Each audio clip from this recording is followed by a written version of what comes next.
Assalamu alaikum students, welcome to Arif Lanka classes.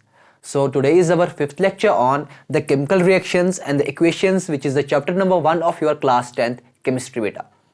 So beta, in the previous lecture we started the topic called as the types of the reactions, and in which we completed the combination reaction and the decomposition reaction beta.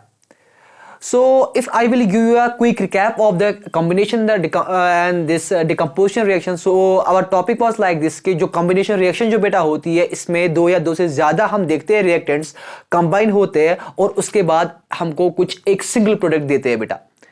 And when we talk of the decomposition reaction, जब हम decomposition reaction की बात करते हैं, वहां पर हमने बोला कि हमारे पास एक सिंगल रिएक्टेंट हुआ करता था और जिसको हम कुछ एनर्जी प्रोवाइड करते थे और वो टूट जाता था दो या दो से ज्यादा प्रोडक्ट्स में बेटा.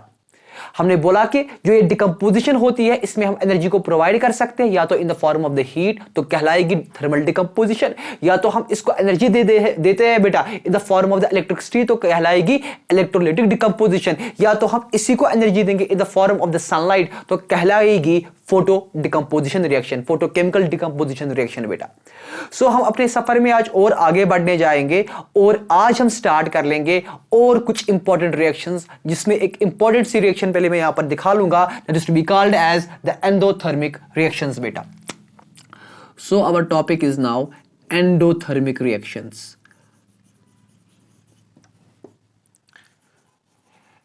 बेटा जो है हम ये टॉपिक पढ़ रहे हैं, याद रखना कि जो हम टाइप्स ऑफ रिएक्शंस पढ़ रहे हैं इनमें से तो आप तीनों सीरीज में एक ना एक मतलब एक रिएक्शन आएगी बेटा. सो बेटा when we talk of the endothermic reactions, as the word suggests, पहले जाना चाहिए टर्मिनोलॉजी पर, पहले वर्ड को समझना चाहिए. जब वर्ड समझ में आ जाएगा तो पूरा टॉपिक आराम से अच्छे से समझ में आ जाएगा. सी बेटा when we talk of the word endo का मतलब होता है विदिन, यानी अंदर, हमको इसको सप्लाई कर रहे हैं यानी विदिन, तो इसका मतलब एंडो का मतलब भी पहले होता है within. So when we talk of the endothermic reactions, तो बेसिकली ये एक ऐसी रिएक्शन होती है जो बेटा हो जाती है किस बिना पर, when we provide it the energy, और वो एनर्जी हम यहां पर इसको प्रोवाइड करते हैं in the form of the heat या सनलाइट भी, वो भी अल्टीमेटली इसको हीट ही देने वाली है. तो बात ऐसी है बेटा कि अगर आपको सवाल आए कि एंडोथर्मिक रिएक्शंस क्या होती है, तो आपको बोलना है कि it's that type of the reaction which takes place on supplying the heat, या आप बोलो on supplying the energy which is in the form of the heat, एक ही बात है. तो मैं डिफिनेशन को यहां पर बेटा लिख लूंगा.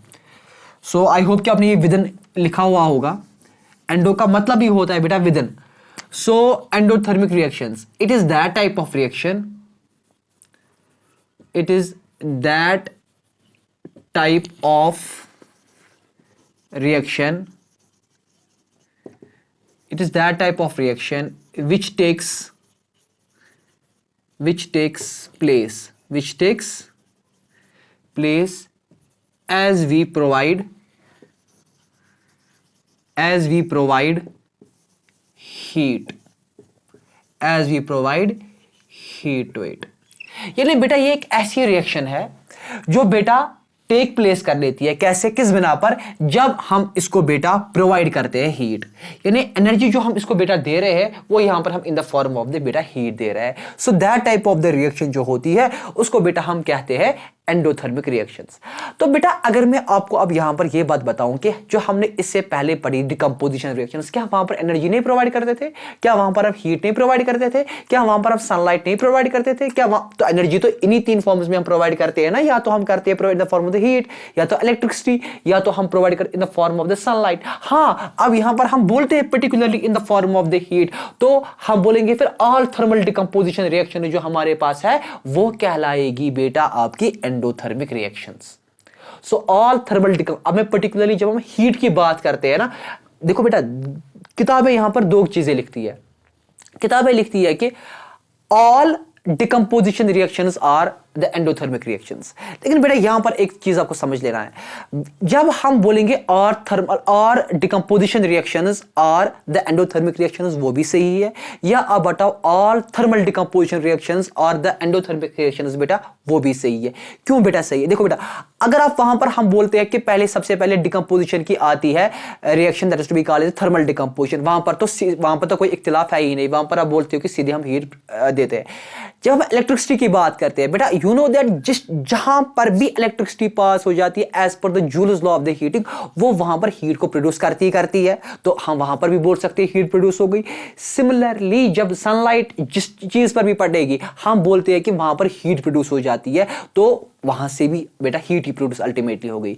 सो आप ये बोलो कि all the thermal decomposition reactions are the endothermic reactions, और या आप बोलो कि all decomposition reactions are the endothermic reactions. सही बात है, बट ये नहीं आप बोल सकती हो कि all the endothermic reactions are the decomposition reactions. क्यों नहीं बेटा बता सकती हो? क्योंकि एंडोथर्मिक रिएक्शंस में आप देख सकते हो कभी रिएक्टेंट दो या दो से ज्यादा भी हो सकते हैं, लेकिन डिकम्पोजिशन रिएक्शंस में हमेशा रिएक्टेंट जो होता है वो बेटा एक ही होता है। आई बेटा बात समझ? तो यहां पर मैं ये वर्ड लिख लूंगा बेटा, इसीलिए मैंने ये वो वर्ड मैंने इसलिए इतना इलैबोरेट किया क्योंकि आधी किताबें लिखती है कि all thermal decomposition reactions are the endothermic reactions, और आधी किताबें लिखती है नहीं, all decomposition reactions are the endothermic reactions. दोनों चीजें सही है, ठीक है बेटा। तो मैं यहां पर अब लिखूंगा related to one of the foreign author, उसने बेटा लिखा हुआ है कि ऑल डिकम्पोजिशन रिएक्शंस, तो मैं भी यहां पर लिखूंगा all decomposition reactions, all decomposition reactions are endothermic reactions.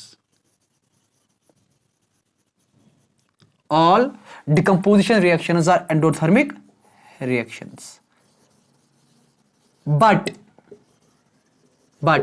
vice versa is not true. Vice versa का मतलब होता है इसका उल्टा बेटा सही नहीं है। But vice versa is not true. ठीक है बेटा, और एक बार रिपीट करूंगा। When we talk of the endothermic reactions, मैंने बोला कि it is that type of the reaction जो टेक प्लेस करती है किस बिना पर, as we provide energy to it, और जो एनर्जी आप देते हो in the form of the heat बेटा। ठीक है बेटा। इसके बाद मैंने बोला कि ऑल डिकम्पोजिशन, जो भी डिकम्पोजिशन रिएक्शन है वो एंडोथर्मिक रिएक्शन है, लेकिन सारी एंडोथर्मिक रिएक्शंस डिकम्पोजिशन रिएक्शंस नहीं है। क्यों नहीं है? क्योंकि डिकम्पोजिशन रिएक्शंस में आप एक सिंगल रिएक्टेंट लेते हो, एंडोथर्मिक में आप दो या दो से ज्यादा रिएक्टेंट्स भी कहीं पर लेते हो बेटा। बेटा यहां तक कोई डाउट, कोई कंफ्यूजन? यहां तक कुछ भी नहीं, शाबाश। अब कुछ एग्जांपल्स हम यहां पर फ्रेम कर लेंगे इसी एंडोथर्मिक रिएक्शंस की, सो दैट क्योंकि एग्जाम में आएगा आपको लिखो कुछ एग्जांपल्स इसके साथ, तो हम ऐसी कुछ केमिकल इक्वेशंस यहां पर फ्रेम कर लेंगे जिसमें हम हीट प्रोवाइड करते हैं, तभी तो रिएक्शन हो जाएगी। So example number 1, example number 1 में मैं क्या करूंगा, मैं लेता हूं मैग्नीशियम ऑक्साइड। सॉरी बेटा, आई विल टेक मैग्नीशियम, और इस मैग्नीशियम को मैं बर्न करूंगा in the presence of the oxygen, यानी मैं इसको हीट कर रहा हूं in the presence of the oxygen. ठीक है बेटा, and it's going to give me magnesium oxide, तो मुझे मैग्नीशियम ऑक्साइड देगा वहां से। बट ये रिएक्शन बेटा कैसे प्लेस हो रही है? ये बेटा टेक प्लेस हो रही है इन the presence of the heat. इसको बैलेंस करते हैं, तो O2, तो यहां पर भी हम 2 लगा देंगे, तो Mg के रिलेटेड भी यहां पर 2 लगाना है। So this reaction is on the balanced chemical equation. ये जो इक्वेशन है ये it's a balanced chemical equation. बेटा कभी मुझे ये स्लिप ऑफ टंग हो जाती है रिएक्शन हम तभी बोलते हैं जब मैं इसी चीज को लिखूंगा इन द स्टेटमेंट फॉर्म, और जब मैं इसी को लिखूंगा in the symbolic form, eight that time this chemical reaction is to be called as the chemical equation बेटा। शाबाश। तो ये chemical equation मैंने बैलेंस्ड फॉर्म में भी बेटा आपके लिए यहां पर लिख लिया। so this is the magnesium oxide when we burn the magnesium in the presence of the oxygen, so it gives us the magnesium oxide। ठीक है बेटा। और एक एग्जांपल मैं आपको बेटा फ्रेम कर लूंगा यहां पर, example number 2, that is if we take the ferrous sulfate, बेटा हम लेते हैं फेरस सल्फेट। अब बेटा यहां पर पहले बात को समझना, जो आपका आयरन है ना, आयरन की बेटा होती है वेरिएबल वैलेंसी। बेटा इसको मैं इस ब्रैकेट में यहां पर बेटा लिखूंगा। बेटा ये जो आयरन है ना आपका आयरन, इस आयरन की होती है वेरिएबल वैलेंसी। वेरिएबल वैलेंसी का कॉन्सेप्ट भी इससे पहले वाले लेक्चर्स में बेटा मैंने आपको बोला हुआ है। इसकी बेटा वैलेंसी होती है 2b और इसकी बेटा वैलेंसी होती है 3b। ठीक है बेटा। बेटा जब हम इस आयरन को लेते हैं सल्फेट के साथ, तब क्या हम करते हैं, तब हम वैलेंसी आयरन की जो है वो लेते हैं बेटा 2। क्या लेते हैं बेटा 2, and at that time this compound is to be called as the ferrous sulphate, ना कि फेरिक सल्फेट। इसको तब बोलते हैं फेरस सल्फेट। सुनो बेटा, ये फॉर्मूला भी डिराइव करके दूंगा। ये है ना आयरन और ये है सल्फेट ग्रुप, आयरन की वैलेंसी 2, सल्फेट की वैलेंसी 2, दे दो बेटा क्रिस क्रॉस, तो ये आ जाएगा Fe2 SO4 2। तो क्रिस क्रॉस मेथड पहले ही बता देता है कि इन नंबर्स को लिया करो सिंपलेस्ट होल नंबर्स में, तो 2 and 2 कैंसिल्स, वहां पर निकलेगा FeSO4। दे दी बेटा मैंने आपको ये फॉर्मूला प्रयोग करके। So I will now erase this. तो आपने अब इसमें याद क्या रखा कि जब आयरन होता है सल्फेट के साथ, इसकी वैलेंसी तब होती है 2, तो this is to be called as ferrous sulphate, FeRrOUS। इसको बेटा बोलते हैं फेरस सल्फेट। इसी फेरस सल्फेट को हम करेंगे हीट। क्या करेंगे बेटा? इसी फेरस सल्फेट को हम करेंगे heat, and on heating it gives the ferric oxide Fe2O3 plus it gives the sulfur dioxide SO2 and it gives the sulfur dioxide beta SO3 बेटा। when we talk of the ferric oxide के वक्त iron की valency बेटा होती है 3 and oxygen की valency तो 2। Criss cross के वक्त मिल जाएगा Fe3O2। ठीक है। Sulphur dioxide as the word suggested di की वजह से यहां पर 2 आता है। Sulphur trioxide as the word suggested 3, as the word suggested tri, इसीलिए बेटा यहां पर आ गया बेटा 3। ठीक है। मैं यहां पर इसका नाम भी लिखूंगा, दिस इज फेरिक। जब भी मैं फेरिक वर्ड यूज करूंगा तब आयरन की वैलेंसी ली जाती है 3। Ferric oxide, this is ferric oxide. तो बेटा this is the example number 2। I will also paste here the example number 3 also, वो भी बहुत इंपॉर्टेंट है। तो उसके लिए मैं यहां पर पहले इसको इरेज करूंगा और ये इस वाले इस खाली स्पेस में बेटा मैं एग्जाम्पल नंबर 3 भी बेटा दिखाऊंगा, इस खाली स्पेस में, ताकि मैं नहीं चाहता हूं पहले बोर्ड रब करना, मैं चाहता हूं ये सारा टॉपिक इसी वाले चीज में आ जाए। तीसरी रिएक्शन लिखो बेटा वहां पर एग्जाम्पल नंबर 3, फोटोसिंथेसिस। आप लिखो सिर्फ और वहां पर आप सिर्फ लिखो फोटोसिंथेसिस। देखो अब मैं फोटोसिंथेसिस रिएक्शन दिखाऊंगा। फोटोसिंथेसिस में क्या होता है, जो हमारे ग्रीन प्लांट्स होते हैं, what do they take up the carbon dioxide, ठीक है बेटा, और लेते हैं water in the presence of sunlight and in the presence of the green colored pigment जो इनमें होता है green plants में, that is to be called as the chlorophyll। उसको क्या बोलते हैं बेटा? that is to be called as the chlorophyll। तो कार्बन डाइऑक्साइड जब ये लेते हैं और वाटर लेते हैं in the presence of the sunlight and the chlorophyll, तो होता है ये ग्रीन पिगमेंट। तो ये क्या वहां से देते हैं? ये बेटा वहां से हमको देते हैं, एक तो इनका फूड बन जाता है, that is C6H12O6 plus oxygen, plus oxygen देते हैं। तो इसको बैलेंस करने के लिए दे दो 6 times CO2 plus 6 times HO2 and 6 times oxygen, तो ये रिएक्शन बेटा आपकी बैलेंस हो गई। अगर आप बोलोगे सर कैसे, तो 6 कार्बन यहां से, 6 कार्बन बेटा यहां से, अच्छा 12 ऑक्सीजन यहां से और 12 और 6 हो गए 18 ऑक्सीजन। देखो बेटा 6 2 12, 12 प्लस 6 हो गए 18 ऑक्सीजन। हाइड्रोजन बेटा 12 यहां से, हाइड्रोजन बेटा 12 यहां से। So this is a balanced chemical equation, यानी फोटोसिंथेसिस हमारी जो है it is also the endothermic reaction. Sorry, when we talk of this photosynthesis reaction it's also the endothermic reaction. Endothermic क्यों है? क्योंकि हम इसको यहां पर हीट प्रोवाइड कर रहे हैं बेटा। ठीक है बेटा। सो अगर मैं अब इस पूरे एंडोथर्मिक रिएक्शन को बेटा आपके लिए और एक बार बोलूं, तो यही है कि ये एक ऐसी रिएक्शन होती है जो टेक प्लेस करती है, बट कब? When we provide energy to it, that's in the form of the heat बेटा। तो यहां पर मैंने लिखवाया आपको ये पॉइंट भी कि सारी डिकम्पोजिशन रिएक्शन जो होती है वो होती है एंडोथर्मिक रिएक्शन, क्योंकि उनमें भी हम हीट प्रोवाइड करते हैं एनर्जी, और यहां पर भी बेटा हम एनर्जी को प्रोवाइड कर रहे हैं। ठीक है। लेकिन but the vice versa is not true, vice versa लेकिन सही, यानी इसका all the endothermic are not decomposition. क्यों नहीं है? क्योंकि एंडोथर्मिक में एक, देखो एंडोथर्मिक में हमने यहां पर क्या लिए? 2 रिएक्टेंट्स दिए। क्या डिकम्पोजिशन में हम 2 ले सकते हैं? नहीं ले सकते। ठीक है बेटा। उसके बाद मैंने कुछ रिएक्शंस, केमिकल इक्वेशंस कुछ यहां पर दिखा ली। This is the one, this is इसको, this is the example number 3, ये लास्ट की है फोटोसिंथेसिस। कभी आ जाता है एग्जाम में, show how the photosynthesis is endothermic reactions, तो आपको वहां पर इलस्ट्रेट करना है कि यहां पर हम इसको सनलाइट देते हैं, एनर्जी देते हैं in the form of sunlight, तो ही ये बेटा आपकी एंडोथर्मिक रिएक्शन है। तो you can take now the screenshot of it so that we will now move up to our second type of reaction called as the exothermic reaction. शाबाश, you can take the screenshot. तो I hope कि बेटा आपने इस चीज का screenshot उठाया हुआ होगा। So let's now move to exothermic reactions.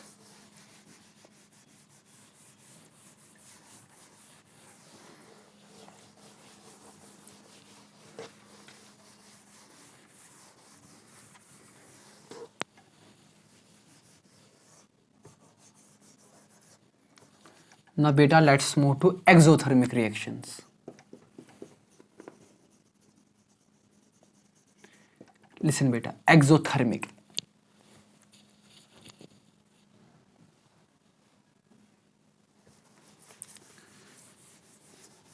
समझो बेटा, जब हमने बोला था एंडोथर्मिक तो विदिन, एक्सो बाहर, यानी बाहर, क्या बाहर क्या हो रहा है, समझो बेटा बाहर क्या हो रहा है। It's that exothermic reaction basically एक ऐसी रिएक्शन है जहां पर बेटा रिएक्शन जब हो रही होगी तो हीट रिलीज हो जाती है बेटा। बेटा हीट रिलीज रिलीज रिलीज हो जाती है, रिलीज हो जाती है बेटा। सो मैं यहां पर लिखूंगा, तो इसकी कैप ही गिर गई पहले, एक मिनट, शाबाश। So it is that type of the reaction in which, जिसमें हीट इज रिलीज्ड। बेटा हीट जो है वो रिलीज हो जाती है, हीट रिलीज यानी हीट बाहर निकलती है बेटा। उसी रिएक्शन को बेटा हम कहते हैं एक्सोथर्मिक रिएक्शन। क्या कहते हैं बेटा? Exothermic reaction. अब इस पे भी कुछ एग्जांपल्स हम बेटा ले आएंगे, शाबाश। एग्जांपल नंबर 1, बेटा आपको पता है कि जब हमने स्टार्टिंग में ही हमने ये चैप्टर उठाया हुआ था केमिकल रिएक्शंस एंड इक्वेशंस, तो वहां पर मैंने आपको एक टॉपिक पढ़ाया हुआ था पहले लेक्चर में कि आप कैसे आइडेंटिफाई कर सकते हो कि एक केमिकल रिएक्शन हुई है या नहीं। उसमें मैंने बोला था चेंज इन स्टेट, और उसमें मैंने बहुत 4 चीजें पढ़ाई थी। उसी में मैंने पढ़ाया हुआ था एक चीज एवोल्यूशन ऑफ द गैस पढ़ाया हुआ था, और मैंने पढ़ाया हुआ था एवोल्यूशन ऑफ द हीट, जहां पर बेटा आपको जो हीट है वो बाहर निकलती है। यानी मैं एवोल्यूशन ऑफ द हीट यानी चेंज इन द टेम्परेचर मैंने वहां पर बढ़ाया होता, sorry change in the temperature. अब देखो बेटा यहां पर मैं बोल रहा हूं कि it is that type of reaction जहां पर हीट रिलीज हो जाती है। तो क्या मैंने आपको वहां पर रिएक्शन नहीं पढ़ाई हुई थी कि if suppose we take the calcium oxide, जैसे ना इस वॉल पर फॉर एग्जांपल ये पीओपी किया हुआ है, ठीक है बेटा। अब देखो अगर आपको थोड़ा सा दिख रहा होगा ये व्हाइट कलर का, तो हम लेते हैं basically quicklime which is our calcium oxide, और इसको हम बेटा वाटर के साथ मिक्स करवाते हैं। जब हमने इसको वाटर के साथ मिक्स करवाया और वहां पर एक पेस्ट मिलता है, and that paste is to be called the calcium hydroxide, that is also called as the slaked lime, जिसको हम बोलते हैं कैल्शियम हाइड्रोक्साइड। अच्छा, कोई बोलेगा सर कैल्शियम ऑक्साइड की फॉर्मूला कहां से लाई? कैल्शियम की बेटा वैलेंसी 2, ऑक्सीजन की बेटा वैलेंसी 2, ये दो बेटा क्रिस क्रॉस, तो मिलेगा Ca2O2, 2 और 2 गोज, तो मिल गया कैल्शियम ऑक्साइड। प्रो करके दे दी बेटा फॉर्मूला को, शाबाश। So calcium oxide plus water, calcium oxide plus water gives calcium hydroxide, CaOH whole twice. आप बोलोगे सर ये फॉर्मूला कहां से लाई? कैल्शियम की वैलेंसी बेटा 2, हाइड्रोक्साइड की बेटा वैलेंसी 1, दे दो बेटा criss cross, it gives Ca1OH whole twice, तो वही हो गया CaOH होल ट्वाइस। 1 को लिखने की कोई जरूरत नहीं है, दे दी मैंने आपको ये वाली फॉर्मूला भी डिराइव करके बेटा, शाबाश। सो कैल्शियम ऑक्साइड, तो इसको मैं यहां पर आपके लिए लिखूंगा अभी कैल्शियम ऑक्साइड, और उसको मैं जब ऐड कर रहा हूं वाटर, तो वो मुझे वहां पर दे रहा है बेटा calcium hydroxide, this is to be called as calcium hydroxide. क्या दे रहा है बेटा? कैल्शियम हाइड्रोक्साइड, और प्लस साथ में बेटा ये देती है हीट। तो इसीलिए इस रिएक्शन को बेटा नाम पड़ गया एक्सोथर्मिक रिएक्शन। क्यों? क्योंकि ये रिएक्शन के बाद बेटा हमको हीट मिल रही है। क्या मिल रही है बेटा? रिएक्शन के बाद बेटा हमको मिल रही है यहां पर हीट। कोई डाउट? अब देखो बैलेंस, कैल्शियम 1, ऑक्सीजन 2, हाइड्रोजन 2 और हीट मिल रही है। Very easy. तो एक रिएक्शन तो ये होगी। Now let's move to reaction number 2, example number 2, दूसरी केमिकल इक्वेशन 1। बेटा जैसे कि मैंने बोला हुआ था photosynthesis is the endothermic reaction, क्योंकि इसको हम हीट यहां से सप्लाई करते हैं। तो इसी के कंपैरिजन में अगर हम यहां से देख लेंगे तो अवर रेस्पिरेशन, जब हम रेस्पिरेशन की बात करते हैं, देखो बेटा आपको भी अपने टीचर्स ने ये चीजें पढ़ाई हुई होगी कि जब हम बेटा रेस्पिरेशन की बात करते हैं, किसकी बात करते हैं बेटा? रेस्पिरेशन की। हम क्या बोलते हैं रेस्पिरेशन में? हम बोलते हैं first of all breathing is a part of the respiration, क्योंकि ब्रीथिंग में बेटा हो रहा क्या है? There is a intake of the air and this, और वहां पर हम बोलते हैं एक्सहेल ऑफ द एयर। लेकिन इनटेक ऑफ द एयर जब हो रहा है वहां पर आप बेटा लेते हो ऑक्सीजन। क्या लेते हो बेटा? ऑक्सीजन लेते हो। यही जो बेटा आपका ऑक्सीजन होता है, जब ये अल्टीमेटली आपके लंग्स में चला जाएगा, और यानी आपके एल्वियोलाई में अब है आपका oxygen, so through the membrane it will ultimately mix with the blood, तो जब ये ब्लड के साथ मिक्स हो जाता है तो at that time we call this, क्योंकि ब्लड में होता है haemoglobin, so mixing of the oxygen जब आपके ब्लड के साथ हो जाता है मिक्स पूरी तरीके से, सो दैट कि इसको पता है ना अल्टीमेटली इसको सेल के पास जाए, at that it is to be called as the oxyhaemoglobin. Oxyhaemoglobin जब अल्टीमेटली बराबर ये सेल के पास बेटा पहुंचा तो हीमोग्लोबिन क्या करता है, ऑक्सीजन को रिलीज करवाता है बराबर सेल में।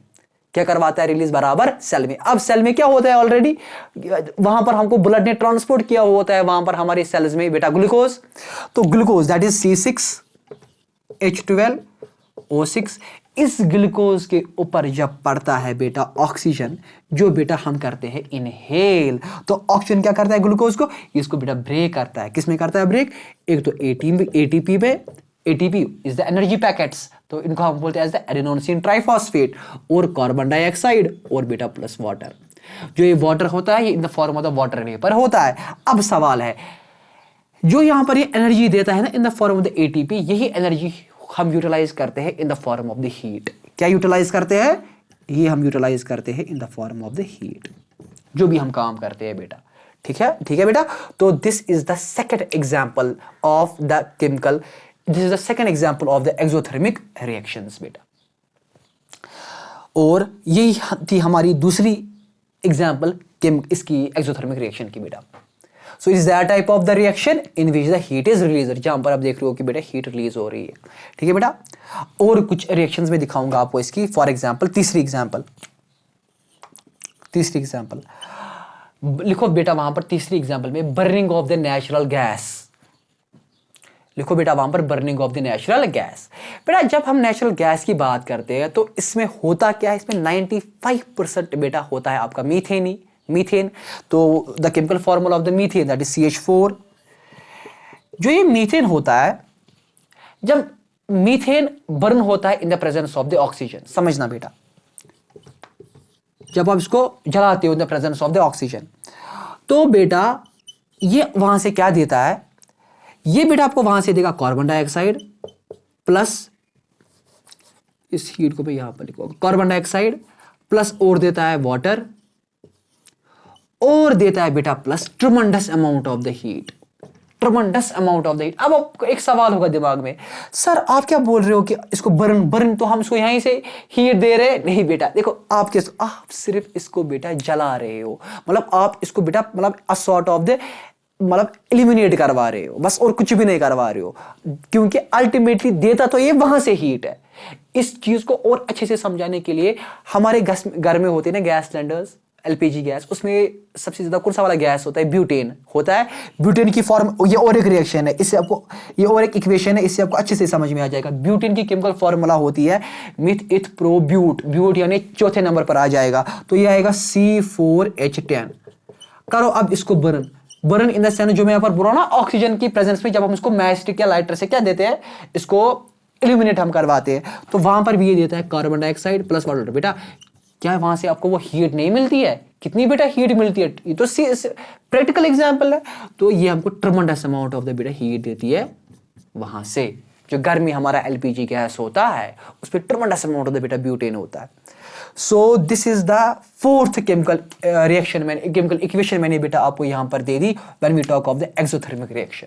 क्योंकि जहां देखो बेटा, यहां पर भी बेटा tremendous amount of the heat निकली, यहां पर भी बेटा हीट निकली, यहां पर भी बेटा हीट निकली, और यहां पर भी बेटा हीट निकली। So this was another example of the exothermic reaction बेटा। ठीक है बेटा। तो एक ऐसी रिएक्शन जहां पर बेटा हीट रिलीज हो जाती है, रिलीज हो जाती है, रिलीज हो जाती है बेटा। So you can now take the screenshot of it also. So I hope beta you might have took the screenshot of it, and now let's move to another topic, यानी इसी का और एक reaction, so that is displacement reaction. मजा आ जाएगा इसमें, एक ऐसी ट्रिक बताऊंगा आपको, आप बहुत ही खुश हो जाओगे बेटा, बट पूरा कंसंट्रेट कर लेना, पूरा concentrate. So let's now move to displacement reaction. समझना अच्छी तरीके से डिस्प्लेसमेंट रिएक्शन को बेटा, क्योंकि कॉम्पिटिटिव लेवल को, कॉम्पिटिटिव एग्जामिनेशन जो होते हैं ना, उनमें भी इस पर आ जाता है सवाल। डिस्प्लेसमेंट रिएक्शन, एक हुई decomposition, it's not decomposition, it is displacement. Displacement reaction. अच्छी तरीके से समझना बेटा मेरा, शाबाश बेटा। जब हम डिस्प्लेसमेंट रिएक्शन की बात करते हैं, इसको पहले मैं आपको ऐसे समझाऊंगा। Suppose I am your teacher, my name is Arif sir. Arif sir आपको बेटा पढ़ा रहे हैं, ठीक है बेटा। तो यहां से आगे जाने माने बहुत ही अच्छे टीचर, मेरे से भी माशाल्लाह कोई अच्छा टीचर आ गया और वो यहाँ पर यूट्यूब पर मेरे चैनल पर वो पढ़ाने बैठा। तो अगर वो टीचर मेरे से अच्छा पढ़ाएगा तो ये तो जाहिर सी बात है, आपको तो हंसी आ रही होगी, ये तो जाहिर सी बात है। आप तो सीधे मुझे वहां से बताओगे सर प्लीज आप जाइए यहाँ से, और प्लीज सर वो जो अच्छा आपसे भी अच्छा पढ़ा रहा है हम उसके पास पढ़ना चाहते हैं। तो मैं मुझे तो आपका जिद हो जाएगा, बट कोई बात नहीं है, आपका कैरियर है। मैं बोलूँगा नहीं, आप ही किसी तरीके से अच्छी मतलब अच्छे मुकाम पर पहुँचने चाहिए। तो मैं बोलूँगा आइए सर आप ही पढ़ाइए, मैं बाहर निकलता हूँ। यानी इस अच्छे ने, इस जो ये अच्छा टीचर मेरे से एक अच्छा टीचर पढ़ाने आ गया, इसने मेरी जगह को खाई। इसने मेरी जगह खाई कि नहीं, क्योंकि ये बहुत ही अच्छा मुझसे पढ़ाता है, इसने मेरी जगह खाई और मुझको साइड में कर दिया। ठीक है बेटा, और मुझको क्या कर दिया साइड में।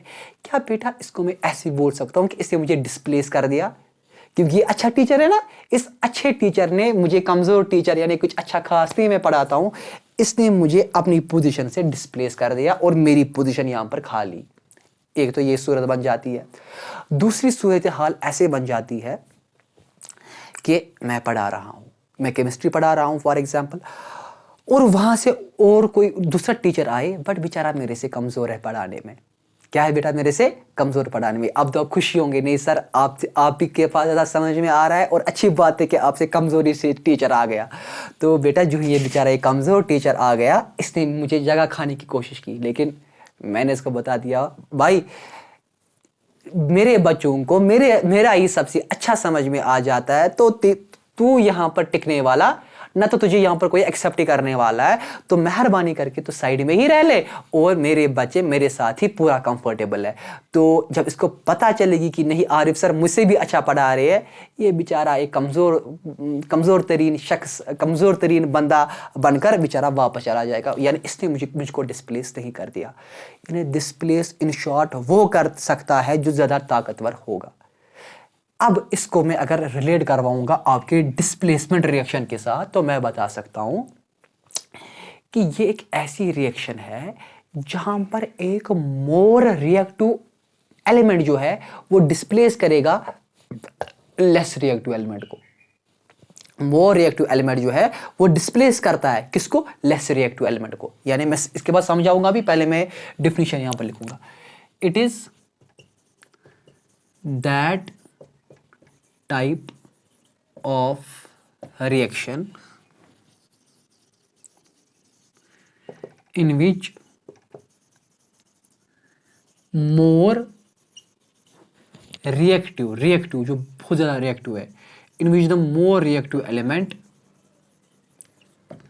displaces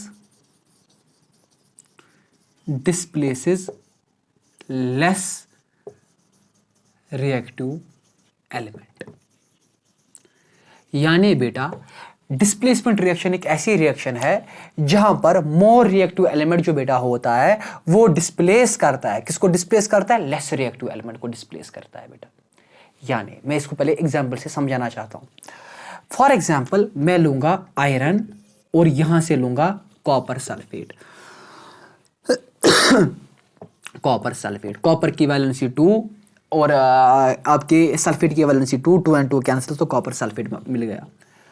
अब यहां पर क्या हो जाएगा समझना बेटा चूंकि आयरन की जो केमिकल रिएक्टिविटी है वो कॉपर से ज्यादा है। सर हमको कैसे पता चलेगा आयरन की ज्यादा है, वो मैं अभी बेटा टेबल भी समझूंगा, कोई टेंशन लेने की जरूरत नहीं है, फिलहाल मेरी बातों पर भरोसा रख लो। आयरन जो है, आयरन कॉपर से ज्यादा रिएक्टिव है। ठीक है बेटा। तो आयरन क्या कर लेगा बेटा, आयरन कॉपर की जगह खा लेगा, आयरन कॉपर की जगह खा लेगा। तो यहां पर क्या आ जाएगा, यहां पर आ जाएगा FeSO4, यानी ये था यहां पर आयरन, इसको मैंने ऐड किया किस सॉल्यूशन में, कॉपर सल्फेट की सॉल्यूशन में, और वहां पर इसने मुझे क्या दे दिया, वहां से मुझे मिला फेरस सल्फेट। मैंने बोला ना जब 2 से जब ये सल्फेट के साथ होगा तब इसकी वैलेंसी 2 है और कहलाएगा फेरस सल्फेट। प्लस इसने आयरन ने किसको डिस्प्लेस कर दिया, वीक रिएक्टिव मेटल को, दैट इज कॉपर। तो आपको कॉपर डिपॉजिट हो जाएगा लास्ट में। तो दिस इज द कॉपर। जो कॉपर सल्फेट सॉल्यूशन जो होती है इसका कलर होता है बेटा ब्लू। क्या होता है बेटा, कलर ब्लू। और फेरस सल्फेट का जो कलर होता है हम बोलते हैं लाइट ग्रीन होता है। क्या होता है बेटा, लाइट ग्रीन होता है। अब समझाने का मुझे जो पॉइंट यहां पर है वो ये चीज है, देखो ये है मोर रिएक्टिव एलिमेंट, ये है लेस रिएक्टिव एलिमेंट। किसके मतलब इन दोनों के कंपैरिजन में, जब इन दोनों को मैं कंपेयर करता हूं आपस में, तो इस मोर रिएक्टिव एलिमेंट ने इस लेस रिएक्टिव एलिमेंट को डिस्प्लेस कर दिया, दफा कर दिया और इसकी जगह खा ली। तो ये बन गया फेरस सल्फेट और इस बेचारे को निकाला अलग, कॉपर को। सो दिस इज द एग्जाम्पल बेटा of what is to be called as the displacement reaction। अब यहां पर एक सवाल बनता है, सर हमको कैसे पता चलेगी कि कौन ज्यादा रिएक्टिव है और कौन कम रिएक्टिव है। तो आपको कोई टेंशन लेने की जरूरत नहीं है। उसके लिए बेटा हम पढ़ते हैं एक छोटा सा topic called as the reactivity series. पहले आप यहां तक बेटा इसको कॉपी कर दो। आई होप कि बेटा आपने ये कॉपी कर दिया हुआ होगा। And let me erase this।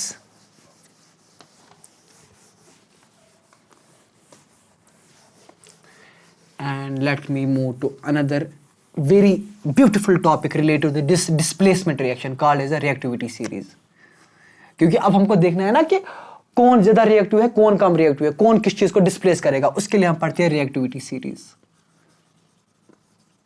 क्या पढ़ते हैं बेटा, रिएक्टिविटी सीरीज। तो बेटा क्या होती है reactivity series? It is that type of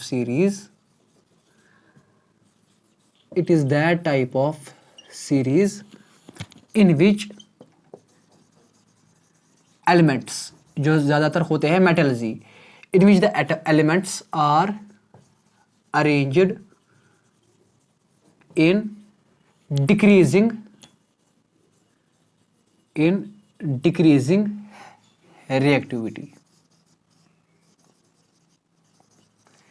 यानी ये एक ऐसी सीरीज है जहां पर एलिमेंट्स को अरेंज किया गया है एक कॉलम में, किसमें, लेकिन इन द डिक्रीजिंग ऑर्डर। यानी सबसे डिक्रीजिंग का मतलब ज्यादा ऊपर से नीचे, यानी जो सबसे ज्यादा ऊपर है वहां पर वो मोर रिएक्टिव वाला होगा और जो सबसे नीचे है वो लेस रिएक्टिव वाला होगा बेटा।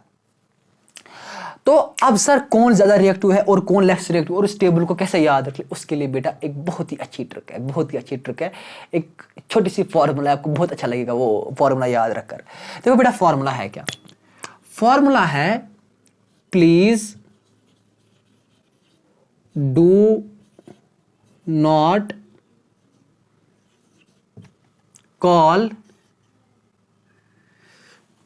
Please stop calling